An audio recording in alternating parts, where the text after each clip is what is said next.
Olá, meu nome é Lívia, eu tenho 18 anos e curso Letras pela Universidade Federal de Rondônia. Vou começar a minha série de vídeos falando um pouco sobre quem foi Antônio Cândido, que morreu nesta semana e deixou o meio literário e acadêmico brasileiro muito triste. No primeiro momento desse vídeo, vou resumir um pouco assim a biografia dele. No segundo momento, eu vou falar um pouco sobre o método analítico e crítico do Antônio Cândido. E no terceiro momento, eu vou expor o resultado da pesquisa que eu fiz para o PIBIC. Antônio Cândido de Mello e Souza nasceu em 1918 e foi casado com Gilda de Mello, que era filósofa e crítica literária também. Cândido começou a trabalhar como crítico desde jovem. Ele, assim como diversos outros críticos da época, escreviam sobre obras literárias para jornais. Antes da remessa de pensadores que se formavam nessa época, a crítica literária brasileira era pautada, basicamente e geralmente, pelo pseudocientificismo e carregada de valores morais nada científicos. Pensava-se muito em elementos extraliterários e pouco no texto literário em si. Algumas obras mais conhecidas do crítico são Brigada Ligeira, Ficção e Confissão, Vários Escritos, O Discurso e a Cidade e Literatura e Sociedade. Seus livros são como uma bíblia para os acadêmicos de letras, principalmente o último, Literatura e Sociedade.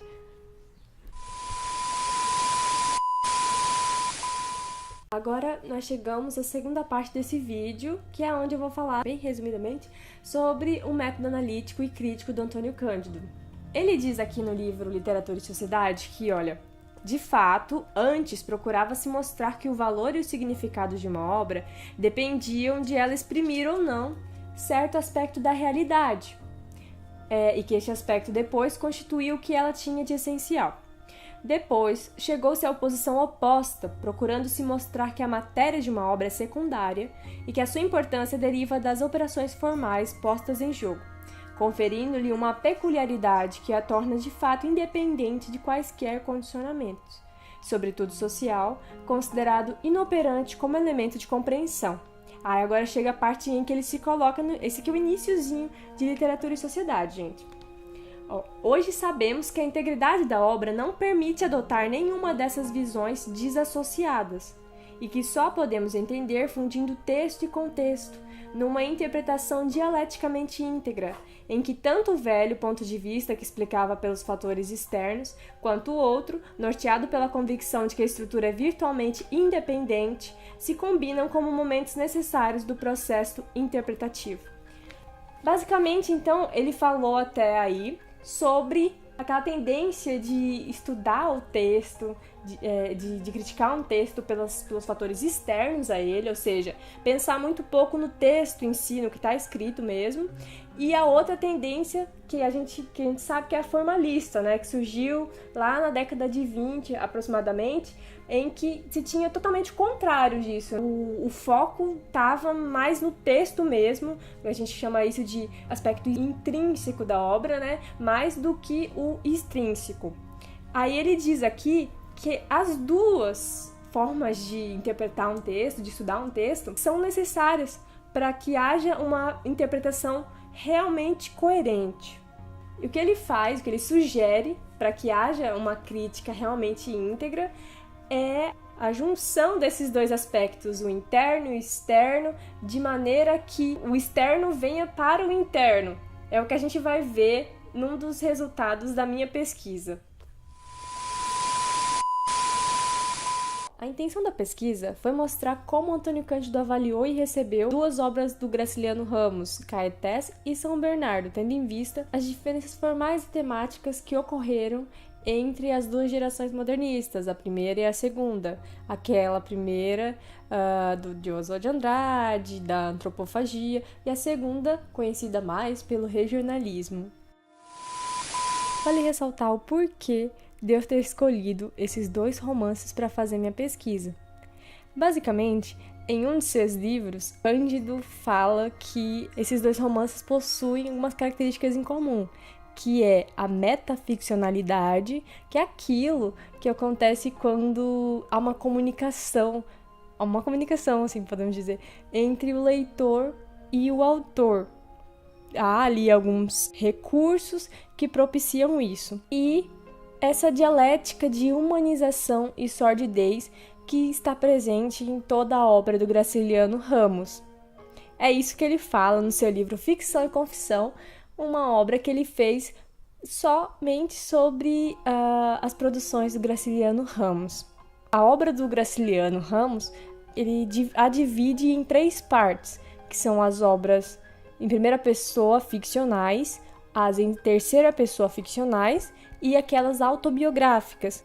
Ele considera a obra um todo, ou seja, até por essa divisão já dá para perceber o porquê do livro se chamar Ficção e Confissão. Para ele, a obra do Graciliano Ramos foi tomando um rumo que tem muito a ver com o rumo que o próprio Graciliano Ramos, o autor, tomou na sua vida, em relação a partido político, em relação a algumas outras coisas. Cândido atesta que o fato das obras irem de ficcionais às biográficas significa alguma coisa, quer dizer alguma coisa assim. Havia, então, podemos dizer, uma necessidade de depor do escritor. Por isso, antes era apenas uma ficção em que havia recursos metaficcionais que depois tomaram conta e acabaram dando uma outra luz às obras dele, às autobiografias.